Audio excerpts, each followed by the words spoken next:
The rain battered the windows of our apartment, a relentless drumbeat that matched the unease curling in my chest.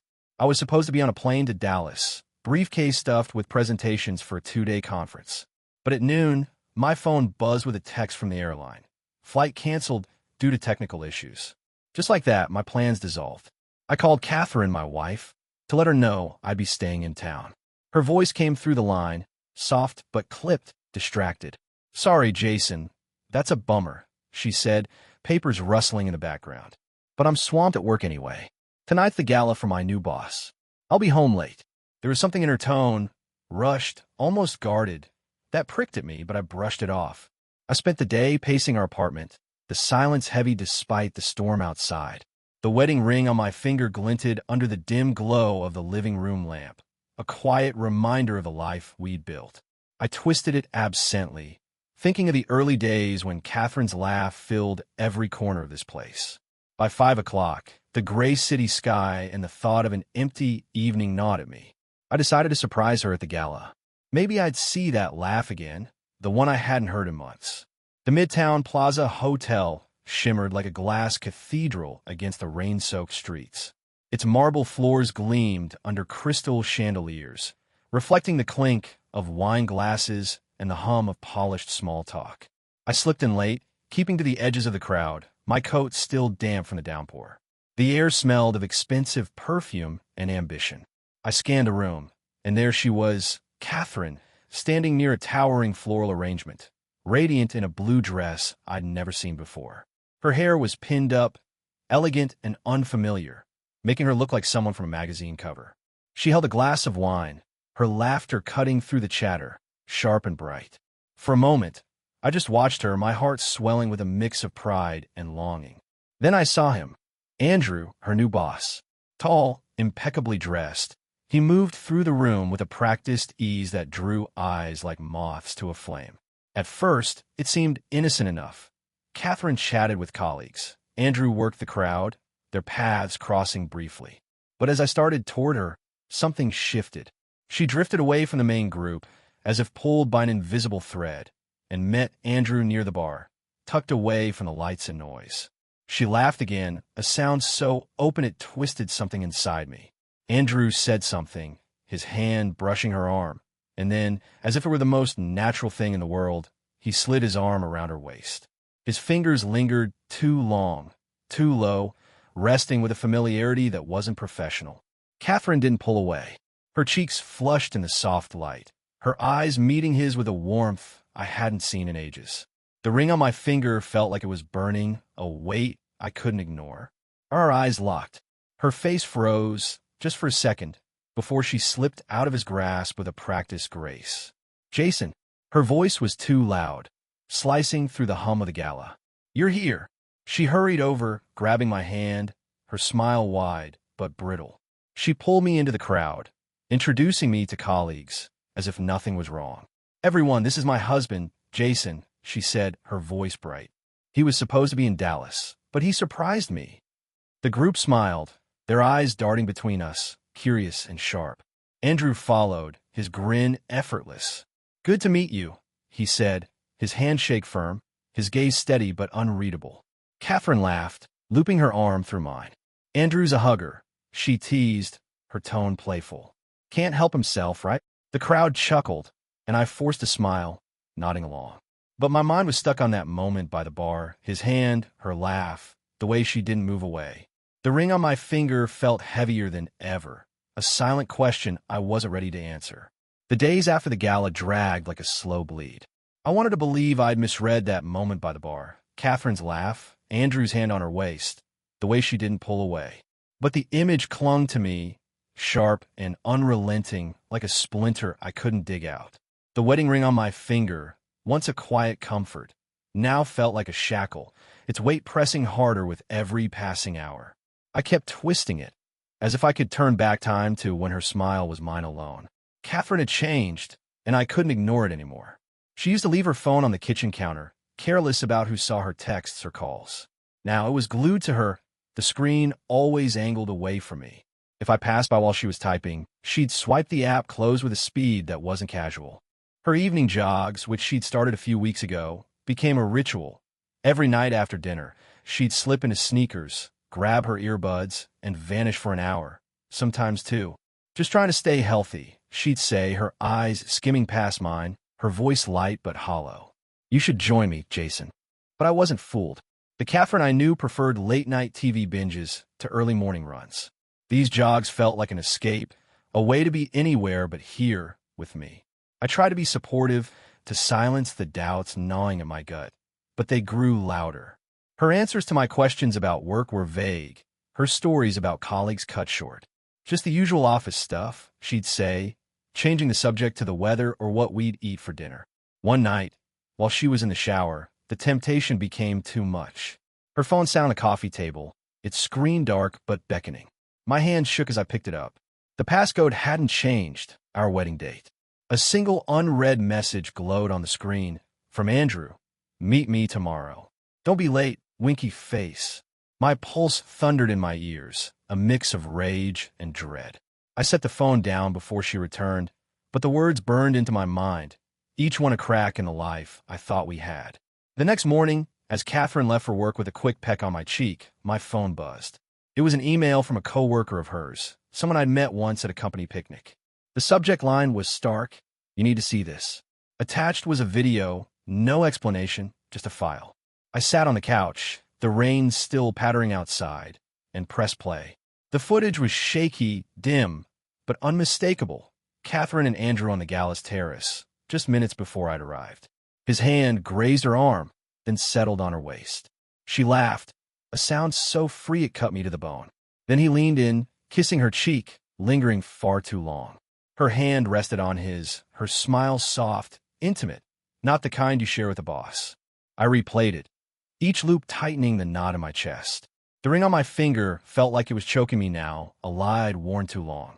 I wanted to scream, to call her and demand answers, but I was paralyzed, trapped between denial and the truth staring me in the face. That evening, I found something worse. Catherine was out. Another jog, she'd said, and I was tidying the living room, trying to distract myself from the video looping in my head. On the coffee table, half buried under bills and takeout menus, was her old leather-bound diary. She used to jot down everything, meetings, grocery lists, our weekend plans, but I hadn't seen it in weeks. My hands trembled as I opened it, knowing I was crossing a line, but unable to stop. The early pages were mundane, client meeting at 10. By milk. But then, on a page dated 2 months ago, her neat handwriting stopped me cold. Step 1. Pull back slowly. Be less available. Don't answer Jason right away. My breath caught. I flipped forward, each entry a dagger. Avoid long talks with him. Stay busy. Don't mention Andrew. And then, the one that broke me. Step 2. Secure a new apartment by month's end. Keep it from Jason. It wasn't just an affair. It was a plan, calculated and deliberate, like a playbook for dismantling our marriage. Every late night, every dodge question, every jog, it was all part of her script. The ring on my finger burned, a mocking reminder of the vows she'd already abandoned. I slammed the diary shut, my vision blurring, not from tears but from the sheer weight of betrayal. The apartment, once our haven, felt like a stage set for a play I hadn't known I was in. I sat there, the diary in my lap, the video still paused on my phone. The rain outside had stopped, leaving only a suffocating silence. I wanted to believe there was an explanation, some mistake that could make this right. But the truth was undeniable. Catherine wasn't just slipping away. She was orchestrating her exit, step by meticulous step, and I was the last to know. The apartment was a tomb of silence, broken only by the faint drip of a faucet and the occasional rumble of a passing car. The rain had stopped, but the air felt heavy, charged with the weight of what I knew. Catherine's diary lay on a coffee table, its leather cover worn but accusing, next to my phone, where the video of her and Andrew was still paused. The wedding ring on my finger burned, no longer a symbol of love, but a scar of betrayal. I'd spent the day replaying every detail, the gala, her guarded texts, the diary's cold instructions, and the truth was inescapable. Catherine had planned to leave me, step by calculated step, and I'd been blind to it all. I waited for her, sitting on the couch, the dim light of a single lamp casting long shadows across the room. My hands trembled, Not from fear, but from the storm of anger and hurt raging inside me. I wanted answers, but more than that, I wanted her to face what she'd done. The ring felt like it was cutting into my skin, a reminder of vows she discarded long before I knew. The door clicked open, and Catherine stepped inside, shaking raindrops from her umbrella. Her hair was damp, her face flushed from her jog, or whatever she'd really been doing. She saw me and smiled, but it faltered when she caught my expression. "You're home early," she said, her voice too light, like she was testing the air. She set her umbrella by the door and moved toward the kitchen. "Rough day." I didn't answer. My throat was tight. The words lodged there, sharp and heavy. I stood, picking up the diary and phone, and placed them on the table in front of her. "Sit down," I said, my voice low but steady. "And watch this." Her eyes flicked to the phone, then back to me, a flicker of panic crossing her face. She sat, her movements slow, deliberate. I pressed play on the video. The shaky footage filled the silence. Andrew's hand on her waist, her laugh, the kiss that lingered too long. Her face drained of color, her hands gripping the edge of the couch. When it ended, she didn't speak, just stared at the blank screen. "And this," I said, opening the diary to the page I'd marked. Her handwriting stared back at us. Step 1, pull back slowly. Be less available. I flipped to the next. Secure new apartment by month's end. Keep it from Jason. She flinched, her breath catching, but still said nothing. The silence was suffocating, a wall between us. I wanted her to deny it, to fight, to give me something to hold on to. But she just sat there, her shoulders tense, her eyes fixed on the diary. "Explain," I said, my voice cracking despite my effort to stay calm. "Explain why you've been lying to me every day. Why you wrote this plan to leave me. Why you were with him." She finally looked up, her eyes glistening but defiant. "Jason, it's not what you think," she said, her voice trembling but laced with a familiar deflection. "Andrew and I, it's not." "Stop." I cut her off, my anger flaring. "Don't lie to me anymore. I saw the video. I read your diary. You were going to move out, Catherine. You planned it all, every step, every lie. You looked me in the eye and pretended everything was fine while you were plotting to walk away." Her lips parted, but no words came. She looked down, twisting her own ring, a mirror of mine, before letting her hands fall limp. "I didn't want to hurt you," she said, her voice barely above a whisper. I wasn't happy. I didn't know how to tell you. Not happy." The words hit like a punch. "So, you decided to sneak around with Andrew? To write a playbook for breaking my heart? You could have talked to me, Catherine. You could have been honest. Instead, you treated me like a stranger in my own home." "I was scared," she said, her voice breaking now, tears spilling down her cheeks. "I thought if I planned it, if I made it clean, it wouldn't hurt as much. I didn't want to fight to drag it out. You thought you could just disappear." I finished, my voice cold. "You thought you could erase me without a word. But you didn't think about me at all, did you? You didn't think about what this would do." Her phone buzzed on the table, the screen lighting up with Andrew's name. My stomach twisted, a fresh wave of betrayal crashing over me. She reached for it, then stopped, her hand hovering. I laughed, bitter and raw. "Go ahead," I said. "Answer it. He's clearly more important." She swiped the call away, her face crumpling. "Jason, please. It's not about him. It's about me. I fell out of love, and I didn't know how to fix it. I am sorry. I'm so sorry."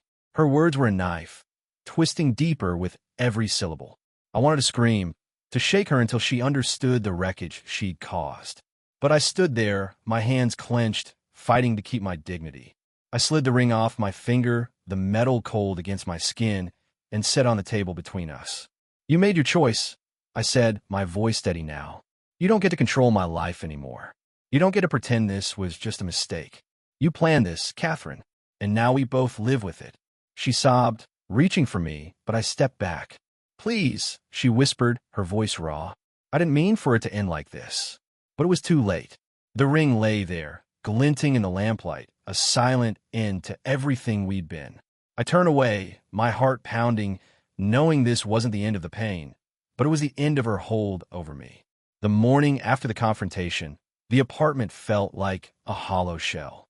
Catherine's umbrella still leaned against the door, her scent lingering faintly in the air, but the space was no longer ours. It was just mine now, and that truth cut deeper than I expected. The wedding ring sat on the coffee table where I'd left it, glinting coldly in the gray light filtering through the blinds. I hadn't slept, my mind trapped in a relentless loop of her words. I fell out of love, and the image of Andrew's name lighting up her phone. The diary, still open to her chilling plan, lay beside the ring, a testament to how long she'd been slipping away. I couldn't stay here. The walls seemed to close in, each corner holding a memory now tainted. Our late-night talks, her laughter, the promises we'd made.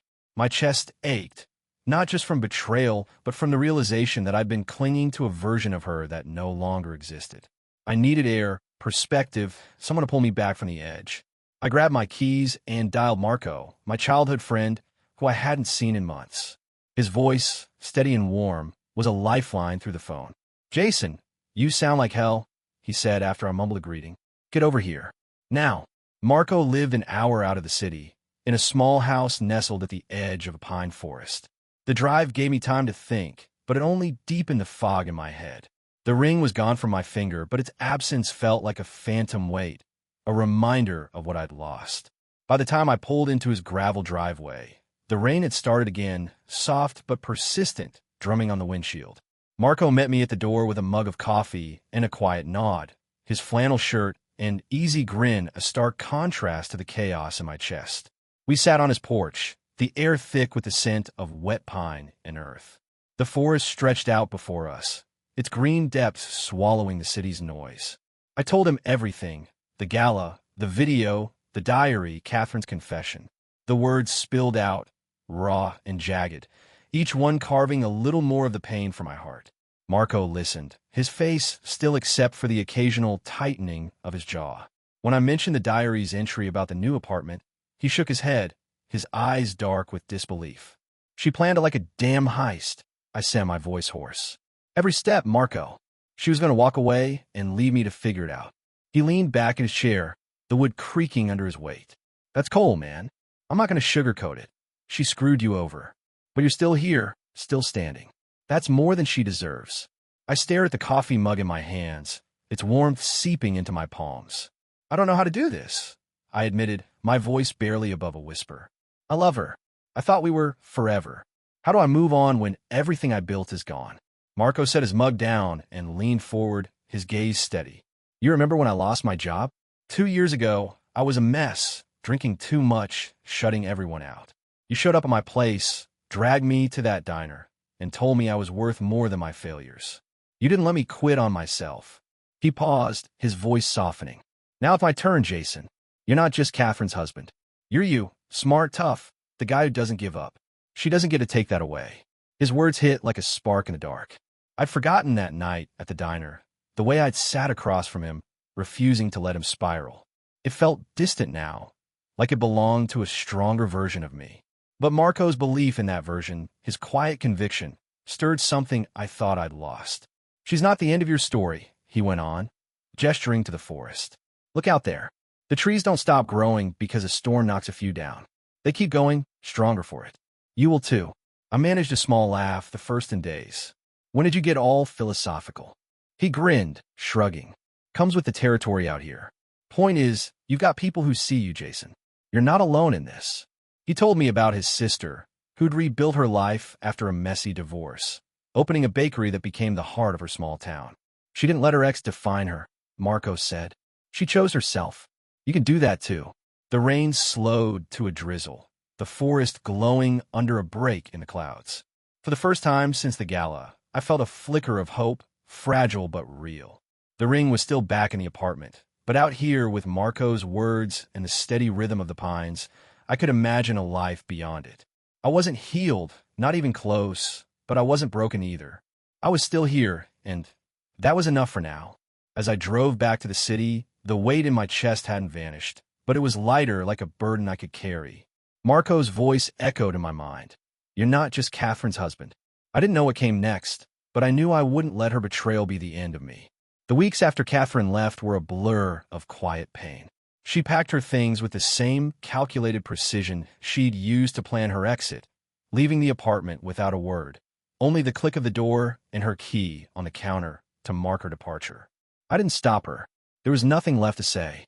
The wedding ring, still on the coffee table where I'd placed it during our confrontation, glinted like a relic of a life that no longer belonged to me. I couldn't bring myself to touch it. Not yet. The diary, the video, her confession. Asterisk, I fell out of love, asterisk. They haunted me, but I refused to let them define what came next. The apartment became a cage, every corner a reminder of her betrayal. The couch where we'd watched movies, the kitchen where she'd hummed while cooking, the bedroom where I'd lain awake, replaying Andrew's hand on her waist. It was too much. I needed to escape, to rebuild on ground untainted by her lies. Marco's words echoed in my mind. Asterisk, you're not just Catherine's husband. You're you. Asterisk, I clung to that, a lifeline pulling me toward something new. I found a small town 2 hours away, a place where the air smelled of pine and the streets were lined with mom-and-pop shops. It wasn't a grand plan, just a chance to start over. I leased a narrow storefront with big windows and opened a barbershop, something I'd always wanted to try, but never had the guts for. I named it New Day, a quiet promise to myself. The wedding ring went into a box, tucked into a drawer I rarely opened. It wasn't about forgetting, it was about choosing to move forward. The first weeks were hard. The shop was slow, the town unfamiliar, and the pain of Catherine's betrayal still lingered, a dull ache that flared at unexpected moments. I'd catch myself twisting my bare ring finger, muscle memory searching for something no longer there. But the town had a warmth the city never did. Neighbors waved as they passed, strangers struck up conversations, and slowly, the shop became a hub of small talk and laughter.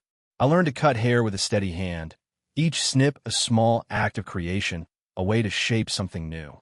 One morning, a few months in, an older man with kind eyes and a weathered face walked in. He settled into the chair, his reflection meeting mine in the mirror. "Make me look 10 years younger," he said with a grin, his voice gravelly but warm. "Got a date tonight, first one in years." I laughed, the sound surprising me. It had been so long since I'd felt that ease. As I worked the clippers, he started talking unprompted, the way people do in a barber shop. "Divorce nearly broke me," he said, his tone matter of fact. 20 years with her, then she left for someone else. Thought I'd never climb out of that hole. But you know what? Life goes on. Found myself again, piece by piece. Now I'm taking a nice lady to dinner, and I'm not looking back. His words hit me like a quiet revelation. I saw myself in him. Not the broken man he'd been, but the one sitting here now, weathered but unbroken, choosing to live. "Sounds like you figured it out," I said, brushing hair from his shoulders. "Took time," he replied, meeting my eyes in the mirror. "But you get there. You're young. You'll find your way too." He didn't know my story, but it felt like he did. As I finished the cut, the shop's windows glowed with the soft light of late afternoon, the pine-scented breeze slipping through the open door. I handed him the mirror, and he nodded, satisfied. "Not bad, kid," he said, tipping generously before heading out, a spring in his step. I stood alone in the shop, the hum of the clippers fading into silence. The ache of Catherine's betrayal was still there, but it was quieter now, no longer a scream, but a whisper. I thought of Marco, of his sister's bakery, of the old man's date, of all the people who'd kept going after their own storms.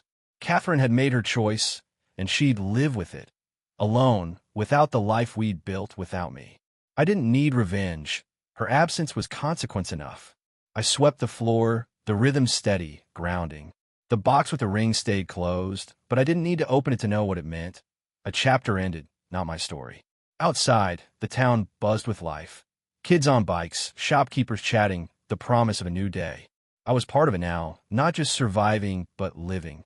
I turned the shop sign to closed and stepped outside, the air cool against my skin. For the first time in months, I felt free. Not whole, not yet, but free to become something more.